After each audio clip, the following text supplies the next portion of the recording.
13 November Sheikh হাসিনার মামলার রায়ের দিন ঘোষিত হবে নাকি রায় ঘোষিত হবে সেটা নিয়ে যখন কনফিউশন তৈরি হয়েছে এবং সেই দিন আওয়ামী লীগ লকডাউন ডেকেছে, সেটা নিয়ে পুলিশের ব্যাপক নজরদারি, পুলিশের রেড অ্যালার্ট জারি করা, ঢাকায় 50টি থানায় পুলিশ যেভাবে তালিকা করে করে কোথায় কোথায় চেকপোস্ট বসাবে এরকম তালিকা করে ফেলেছে এবং সেরকম একটা বিশাল তালিকা 9 পৃষ্ঠার একটা তালিকা যখন সামাজিক যোগাযোগ মাধ্যমে ঘুরছে, ঠিক সেই সময় ঢাকার বাইরে আওয়ামী লীগের অঙ্গ সংগঠন, যে সংগঠনকে নির্বাহী আদেশে সরকার নিষিদ্ধ করেছে, সেই ছাত্রলীগ একটা বেশ বড়সড় কাফন মিছিল করেছে, সেটা ঢাকার বাইরে পটুয়াখালীতে।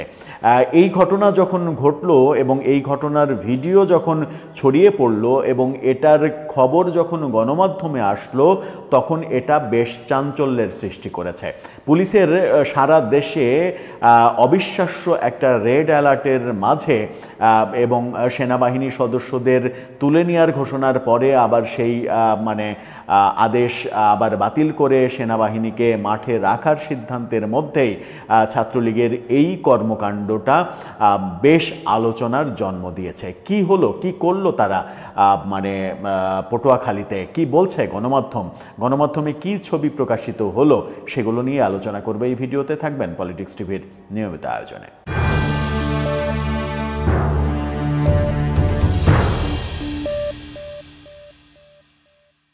দর্শক, এই প্রথম যখন আমরা দেখলাম গত 15 মাসে আওয়ামী লীগ ঘোষণা দিয়ে কর্মসূচি পালন করতে যাচ্ছে, সেটা তারা আদৌ পালন করতে পারবে কিনা সেটা নিয়ে বিভিন্ন মহল সন্দেহ প্রকাশ করছেন।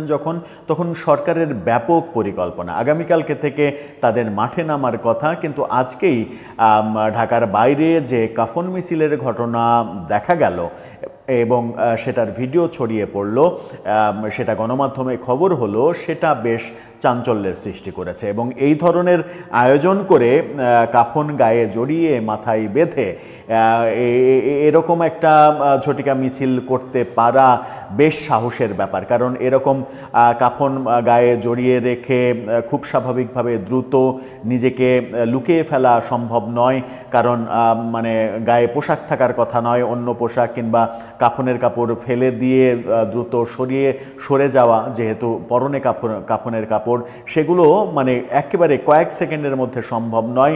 নিশ্চিত গ্রেপ্তারের ব্যাপার যখন রয়েছে, ঠিক সেরকম একটা মুহূর্তে এই ঘটনাটা বেশ চাঞ্চল্যের সৃষ্টি করেছে।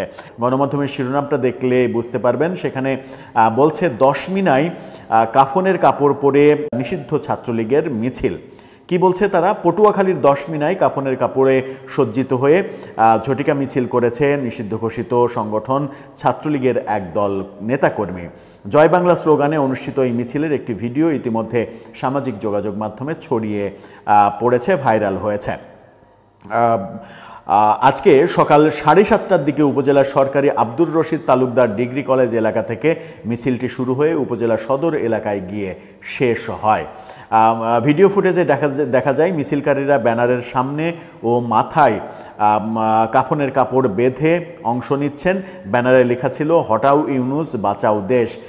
নেতৃত্ব দিতে দেখা গেছে কলেজ শাখা ছাত্রলীগের সভাপতি জায়েদ পেদাকে, অর্থাৎ তারা গণমাধ্যম নামও বলে দিয়েছে। মিছিল চলাকালে অংশগ্রহণকারীরা স্লোগান দেন, মুজিব তোমার স্মরণে, ভয় করি না মরণে, শেখ হাসিনা আসবে, বাংলাদেশ হাসবে। ঘটনার পর সকালে জায়েদ পেদা তার ব্যক্তিগত ফেসবুক পেজে মিছিলের ভিডিওটি পোস্ট করে লিখেছেন, অনেক দিন পর আবার রাজপথে। একই ভিডিও উপজেলা ছাত্রলীগের বিভিন্ন ফেসবুক পেজে শেয়ার করা হয়েছে। এ বিষয়ে 10 মিনা থানার ওসি আব্দুল আলিম বলেন, নিষিদ্ধ সংগঠনের মিছিলের ভিডিও আমাদের নজরে এসেছে, বিষয়টি খতিয়ে দেখা হচ্ছে এবং আইনগত ব্যবস্থা নেওয়া হবে। অর্থাৎ ওসি নিজেও স্বীকার করেছেন যে এই মিছিলটা হয়েছে এবং সেটা তাদের নজরে এসেছে। পটুয়াখালীতে এই ঘটনা যখন ঘটলো তখন আমরা দেখছি ঢাকা পোস্টের এই নিউজটা দেখুন। চট্টগ্রামে ছাত্রলীগের আরেকটা মিছিল হয়েছে, সেখানে বলা হচ্ছে যে চট্টগ্রাম নগরের নিষিদ্ধ ছাত্রলীগের মিছিল গ্রেপ্তার ৩, সেখানে সেই মিছিল থেকে ৩ জনকে গ্রেপ্তার করা হয়েছে। কিন্তু পটুয়াখালীতে এত সাজুগুজু করে একটা মিছিল তারা করলো, কিন্তু পুলিশের পক্ষ থেকে মানে পুলিশ বলেছে যে পরে ভিডিওটা তাদের মানে দৃষ্টিগোচর হয়েছে, অর্থাৎ পুলিশ মানে অন দ্য স্পট কোনো ভূমিকা পালন করতে পারেনি। সেই কারণে আবার পুলিশের উপরে কোনো প্রশাসনিক ব্যাপার নেমে আসে কিনা সেটাও একটা ব্যাপার। তবে আমার ব্যাপারটা একটু মজাই লেগেছে, একটু অবাকই লেগেছে যে এরকম কাফনের কাপড় পরে সাজসজ্জা করে মানে যখন তাদের সমস্ত কার্যক্রমের উপরে নিষেধাজ্ঞা রয়েছে, ঠিক সেই মুহূর্তে যখন এরকম সাহস তারা দেখাতে পারছে, তাহলে অনুমান করা যায় যে মানে 13 তারিখের লকডাউনকে কেন্দ্র করে পুলিশের যে মানে এক ধরনের যুদ্ধাবস্থা তৈরি করা, ঢাকায় যেগুলো দেখছি 50টা থানা, কোন থানায় কোন জায়গায় কোন কোন জায়গায় চেকপোস্ট হবে সেরকম একটা লিস্টও, মানে লিস্টটা অনেক বড় লিস্ট, সামাজিক যোগাযোগ মাধ্যমে লিস্টটা ঘুরছে, আমরা অনেককেই পোস্ট করতে দেখছি, প্রায় 9 পৃষ্ঠার একটা লিস্ট, পুলিশের পুরো কর্মযজ্ঞ সেখানে পুলিশের ভেতর থেকেই হয়তো সেগুলো বাইরে এসেছে, সেই ব্যাপারগুলো বাইরে চলে এসেছে এবং আওয়ামী লীগের লোকজন, ছাত্রলীগের লোকজন সেগুলো আবার প্রচণ্ড শেয়ার করছেন, শেয়ার করে পুলিশের এই মানে মানে যুদ্ধাবস্থা তৈরির ব্যাপারটা নিয়ে যেমন এক ধরনের হাসি ঠাট্টা করছেন, তেমনি তারা আবার নিজেরা নিজেদের নেতাকর্মীদের সচেতন করছেন যে এই পোস্টে মানে এই জায়গায় চেকপোস্ট থাকবে, সুতরাং এই জায়গাগুলো এড়িয়ে যাওয়ার ব্যাপারে তারা যেন সচেতন থাকে। কিন্তু পুলিশ যেভাবে মানে ওই মানে তালিকা যদি সত্য হয়, বিভিন্ন থানায় যে যে জায়গায় চেকপোস্ট বসবে, তাতে এই জায়গাগুলো মানে ব্যাপার লিস্টটা যদি সত্য হয়, তাহলে বলা যায় যে মানে ঢাকা শহরে এমন কোনো মোড় নেই যে মোড়ে চেকপোস্ট থাকবে না মানে আগামীকালকে থেকে 13 তারিখ পর্যন্ত।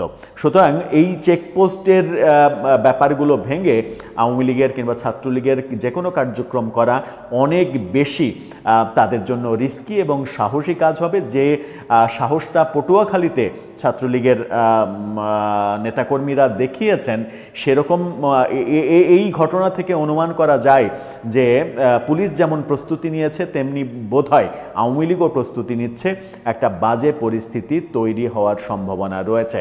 আমাদের কাছ থেকে প্রত্যেকটা মুহূর্তেই প্রত্যাশা থাকে, যে প্রত্যাশাটা আবারও ব্যক্ত করছি, যে পুলিশের কাজ করবে, সরকারের কাজ করবে, রাষ্ট্রের কাজ করবে, রাজনৈতিক দলগুলো রাজনৈতিক দলের কাজ করবে, কিন্তু এমন কোনো পরিস্থিতি যেন তৈরি না হয় যে পরিস্থিতিতে বাংলাদেশটাই আবার মানে উত্তেজনার পরিস্থিতিতে চলে যায়, বাংলাদেশটা আবার বাজে পরিস্থিতির দিকে চলে যায়, আবার আমরা পিছিয়ে পড়ি। সেরকম কোনো কিছু না ঘটে সেটাই প্রত্যাশা, এবং স্বাভাবিকভাবে সব কিছুর সমাধান হোক সেই প্রত্যাশা আমাদের মতো ক্ষুদ্র জায়গা থেকে আমাদের সবসময়ই থাকে, এবারও থাকবে। দর্শক, এই ব্যাপারে আপনার মতামত জানিয়ে লিখতে